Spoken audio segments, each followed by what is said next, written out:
बहुत समय पहले की बात है। एक हरा भरा सुंदर जंगल था जहां ऊंचे ऊंचे पेड़ थे, ठंडी हवा चलती थी और सभी जानवर खुशी से रहते थे। उस जंगल का राजा था राजा सिंहा, एक ताकतवर शेर।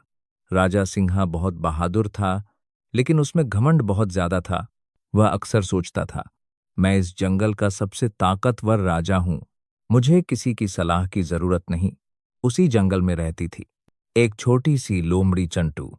चंटू ताकतवर नहीं थी, लेकिन वह बहुत समझदार और बुद्धिमान थी। सभी जानवर चंटू की इज्जत करते थे, क्योंकि वह हमेशा सोच समझकर बात करती थी। एक दिन राजा सिंहा ने सभी जानवरों को इकट्ठा किया और जोर से कहा, आज से यह जंगल सिर्फ मेरे नियमों से चलेगा। जो मेरी बात नहीं मानेगा, उसे सजा दी जाएगी। सभी जानवर डर गए, कोई कुछ बोल नहीं पाया।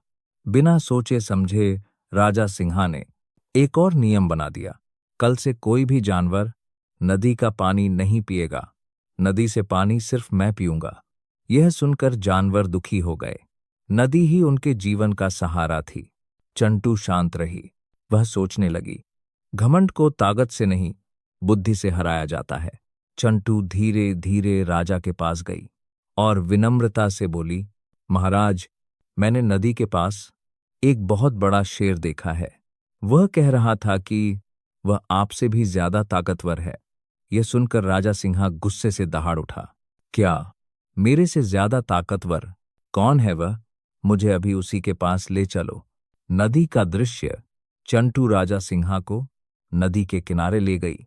राजा ने जैसे ही नदी के पानी में देखा, उसे सामने एक और शेर दिखाई दिया। राजा यह नहीं समझ पाया कि वह उसका अपना प्रतिबिंब। राजा सिंहा जोर से दहाड़ा और नदी में कूद गया। नदी का पानी ठंडा था और धार तेज थी। राजा घबरा गया और बड़ी मुश्किल से बाहर आया। अब राजा सिंहा को अपनी गलती का एहसास हुआ। उसने सिर झुकाकर कहा, मुझसे बहुत बड़ी भूल हो गई। मैं घमंडी बन गया था और किसी की बात नहीं सुन रहा था। राजा सिंहा ने सभी जानवरों से माफी मांगी और चंटू से कहा, तुमने मुझे सही रास्ता दिखाया। धन्यवाद चंटू। राजा ने घोषणा की, अब मैं कोई भी फैसला सबकी सलाह से लूंगा। सभी जानवर खुश हो गए। जंगल फिर से शांत और खुशहाल हो गया। कहानी की सीख, घमंड इंसान को गिरा देता है, बुद्धि ताकत से ज्यादा शक्तिशाली होती है। अच्छा